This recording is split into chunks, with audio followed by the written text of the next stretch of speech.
Hello, everyone. I know this is another topic I'm late to, but let's just go ahead and get it over with. I want to talk about super people, my thoughts, and really some things that I wish to say about it. Okay, I'll start with my thoughts on super people. I think that the gaming community isn't wrong that it really is PUBG 2.0. Um, it's feels like to me that they took inspiration from a ton of different games. In some ways, I think they took inspiration from the Scavengers crafting system. I think they took inspiration from PUBG, obviously. I think that they also took inspiration from games that had a class system. It really does feel like that they've tried to mash up many different things at once. That's not necessarily a bad thing as long as it's done well. Unfortunately, because this was just a beta, I'm not able to tell if this is going to be done well uh, in the end product. I can say, though, that the RNG involved with it thus far does seem pretty questionable to me. And I'll kind of go over that when I discuss classes and things. But yeah, the RNG, it seems to be a little too heavy with this game, which does result in it not being handled properly. It does seem like it could be a fun game, though. If it remains free to play, I think I could see that. The only other comment I can really make on it is I really don't like that they require your phone number. I really don't. I have no problem giving my phone number to a company that I recognize and trust, but forcing that on me, that's a no. So that's all I can really say on that. Okay, let me go into classes now because this is going to help with what I was saying about doing things well. Okay, so as you can see, I've had the list of classes up. Now, um, I don't agree with the whole class tier system because really at the end of the day, what determines which class is good is dependent on the player's preferred method of playing the game. Now, if there was, let's just say, multiple variants of one particular archetype, then yeah, okay, we can get into a tier list. It's just like the guns. There's what, 4 SMGs, so yeah, you could do a tier list with that, but it's all RNG based, so you may not get the best SMG because of that RNG. That said, there are certainly some classes that do stand out from the others. And I want to use the Marine as an example. I know people have said that the Marine is a bad class, but I highly disagree with that. And bear with me, it's going to take me just a minute to try to get through why. Okay, so as people are aware that have played Super People, that top red perk, the one that's the specialized weapon, is RNG based once you get into the game. I have played with the different classes and I've gotten different results. I remember playing one game with a weapon master that was UMP based, and then another game I got one that was AR based. I forget which AR it was. So that topmost red skill, the specialist weapon, does change. But what doesn't change is the other perks. Because of that, Marine is actually a very good class in the fact that it's negating the RNG due to the fact that it just says you get damage with a suppressor. Not only that, by saying that it works with any suppressor on a weapon, that means now you are more diverse than any other class. More than likely because anything with a silencer is increased damage. That means you're not confined to one weapon specialty, like the sniper, which is confined to one specialty. People can say that the Marine is crap just because most of its water perks are a moot point if water is not in your circle. But that doesn't matter when you're dealing with a class that has a perk that negates RNG. So you see, This is where I'm going with this. So even though classes do depend on the playstyle of that particular player, it should also be noted in a game of RNG that certain classes shine better than others based on the way they're designed, i.e. the Marine, because it says anything with a suppressor does increase damage. You see? So, that said, I don't agree with how that's handled. Because now, any class that is reducing or negating the RNG element involved with this game is going to be infinitely better in more situations than more specialized classes, which means that those classes aren't really going to shine as much as those classes, and that is really unfortunate. So that comes back to my whole discussion of the design element, and I think that the design element of this is really bad because you have things like this going on with the game. In my opinion, a class system should be one that supports a particular playstyle, then leave it at that. I don't understand why they have to make the specialist weapon so RNG based. I really don't. I think that it should be a choice to ensure that that playstyle is being given to the players, especially when you're dealing with more niche things like the DMRs. You'll notice that there's very few classes that do roll the DMR, well, a DMR weapon as their specialist weapon. There's very few of them. However, there are a ton of classes that roll SMGs as their primary weapon, which I think is another bad thing because the game is constantly moving. It's the starting map, well, I guess the start of the game is always randomized. So you may not always be in a position to use the SMG due to its short range. That's why more in-between weapons like the F2000, for example, tend to shine a little bit better because it has a higher RPM, it has good range, and it does work with some classes. So yes, there are certainly some errors in their design, and I think that needs to be addressed going forward if they plan to full release this game. That said, I want to quickly go over the other classes to kind of relay my thoughts on this whole mess, to show you where certain things are good and certain things are bad. So for this particular discussion, I am not going to go through all the classes. I'm only going to go through specific ones. Let me go ahead and give you a list, and then I'll go through individual reasonings. The classes that I think are viable, keyword viable.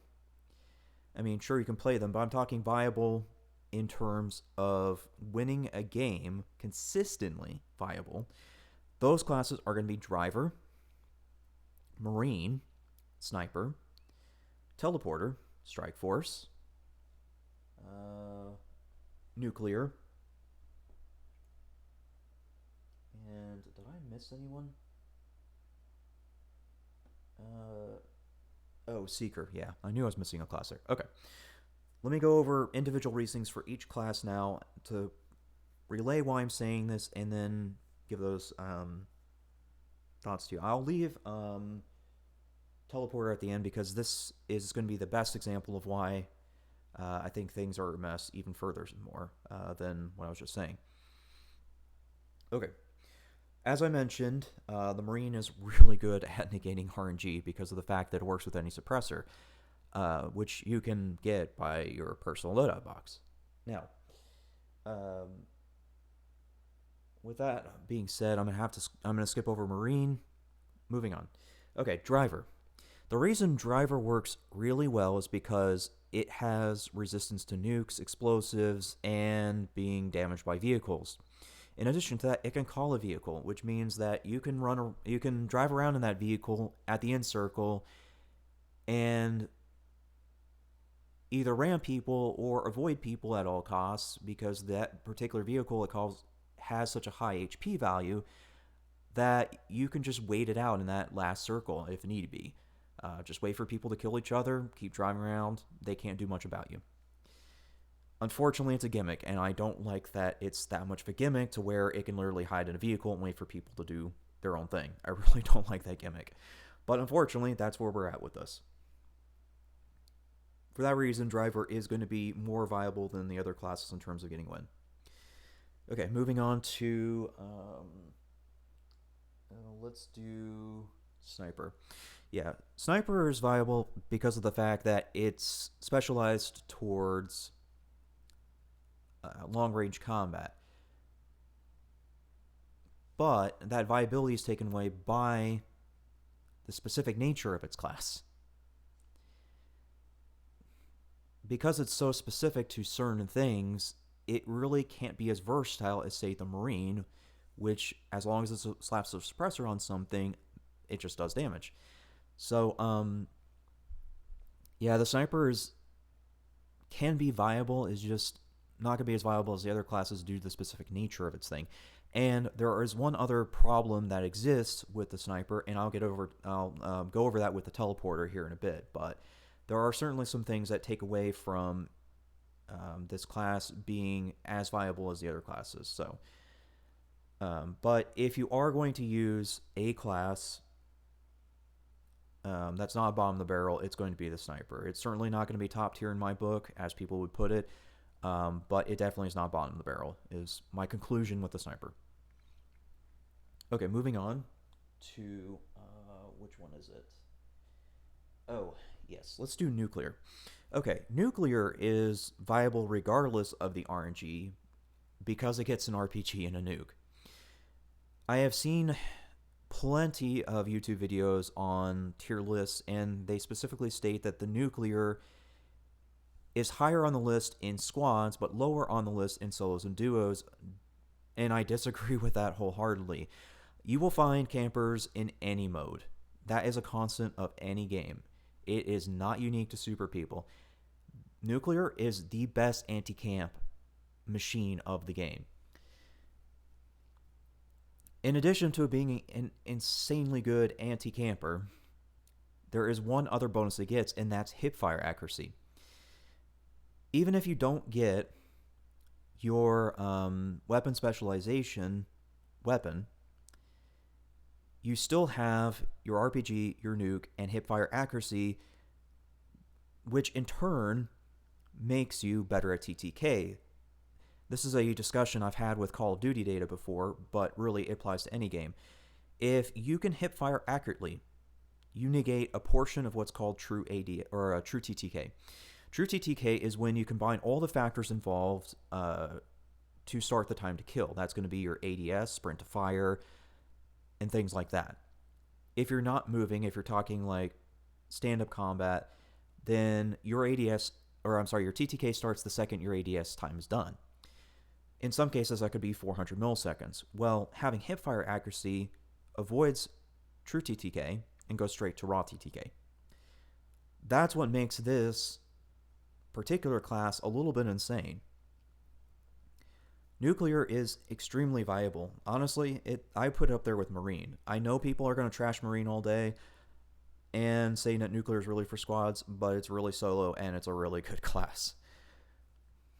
It's unfortunate that this is the anti-camper class. I really wish there was more ways to deal with campers than this. Moving on. Let's see. Oh, let's go ahead and talk about Strike Force. Yeah. Seeker and Strike Force are really your SMG classes, but Striker is not going to be as good as anti-camper as the Nuclear class, but it does a fairly good job of it.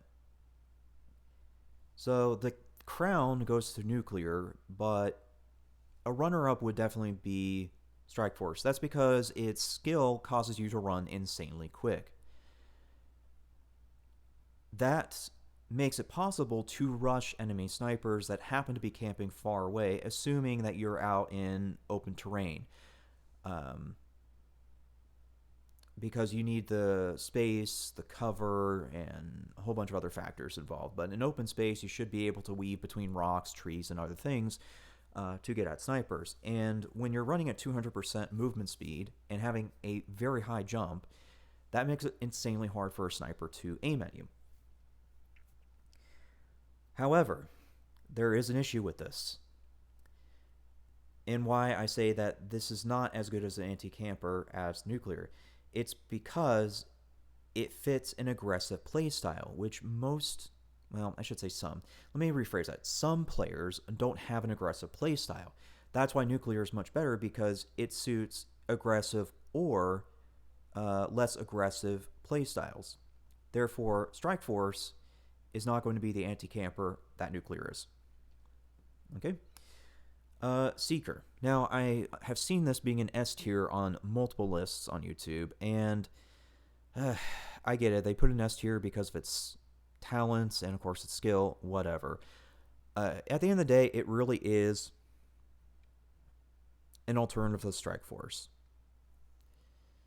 but with really weird talents in place. Because, see, the Strike Force has talents that make sense, such as a ballistic shield, but Seeker has weird things like it does more when it's near the edge of the ring. Well, you don't want to be at the edge of the ring, because if you get boxed out, well, then it's going to suck for you.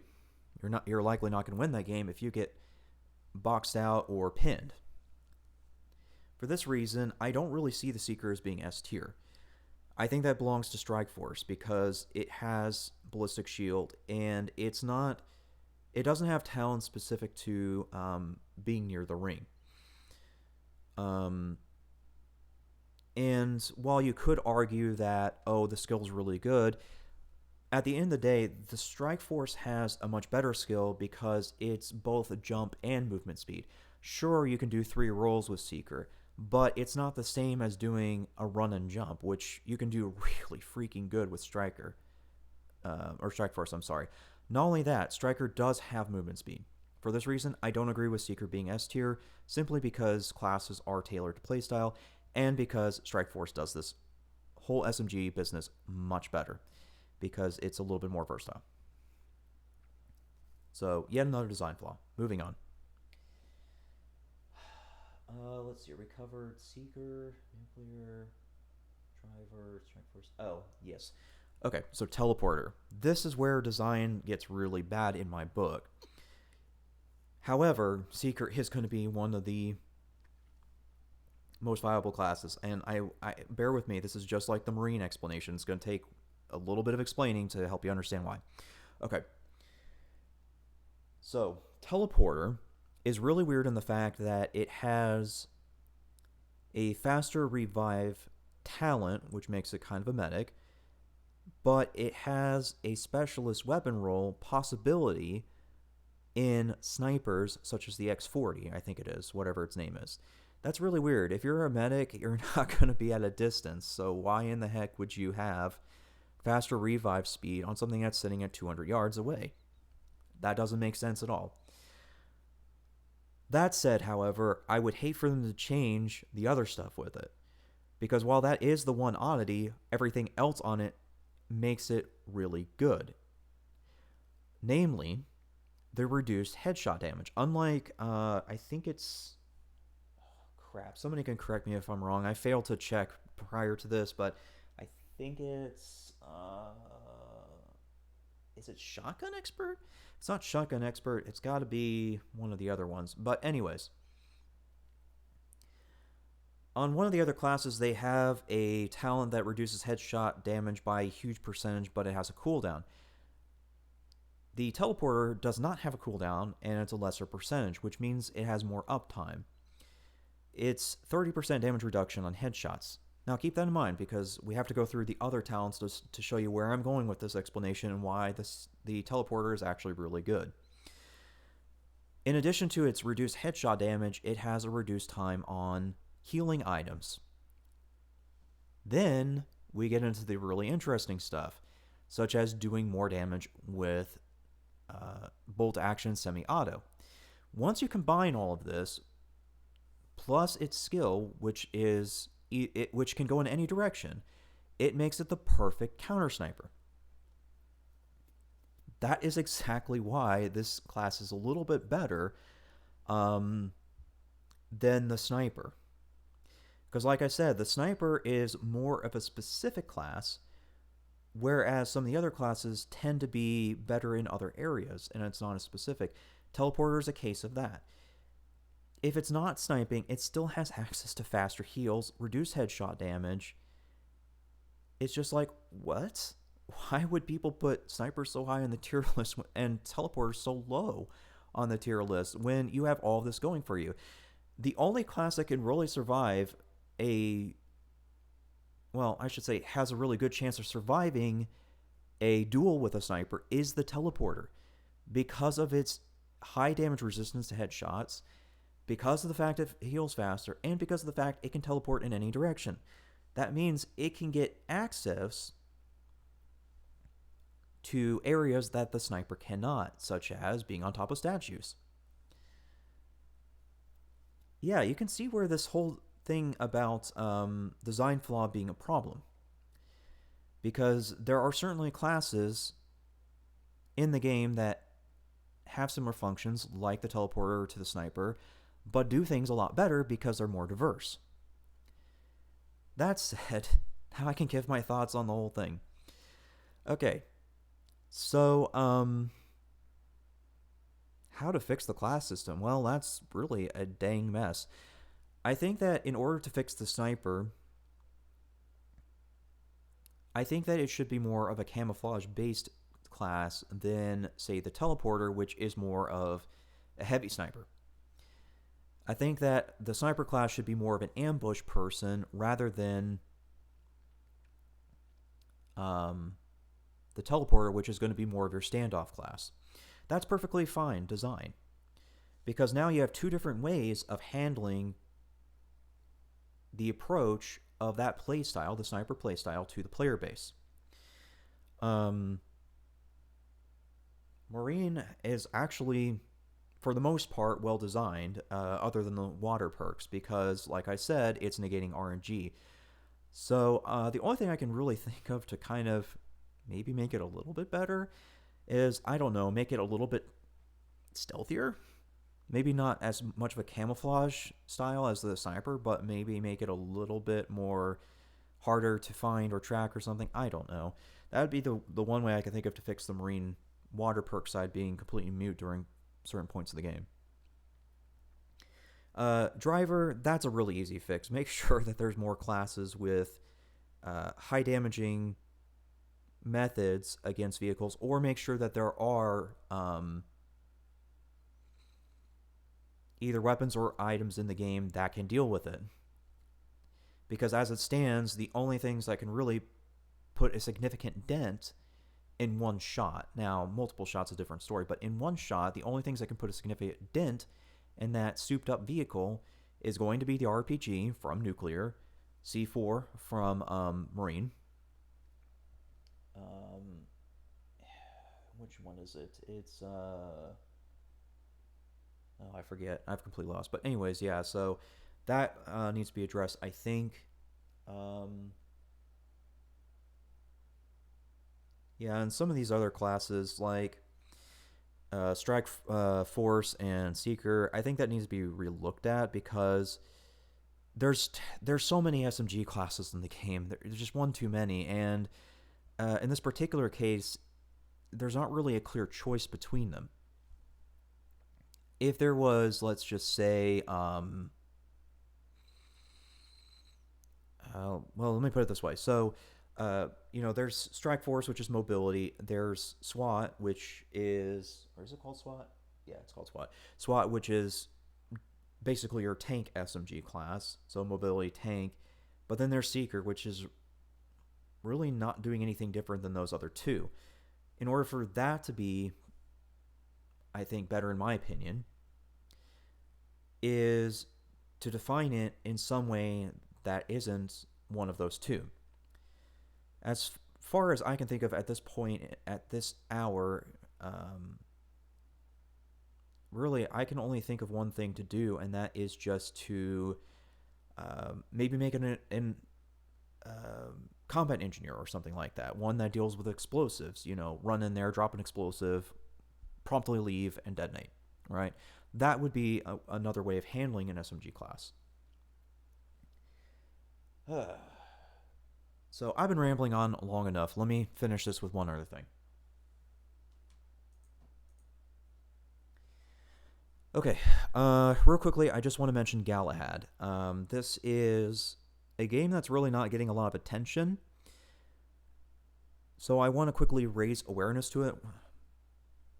So whenever the Super People beta ends, I can at least point you in the direction of a game that's trying to make it out there. Galahad, as one review has pointed out, is not a true mech game. It feels more like Valorant in comparison than a mech game. It is a competitive mech arena game. It's just not like Mech Warrior, more or less, is what that comment was trying to say with the review. That's my interpretation of it anyways. That said, though, it's a free-to-play beta, just like Super People. I would say, give this game a try. If you don't like it, cool, whatever. It's free. No harm, no foul. That's my attitude towards any beta I see.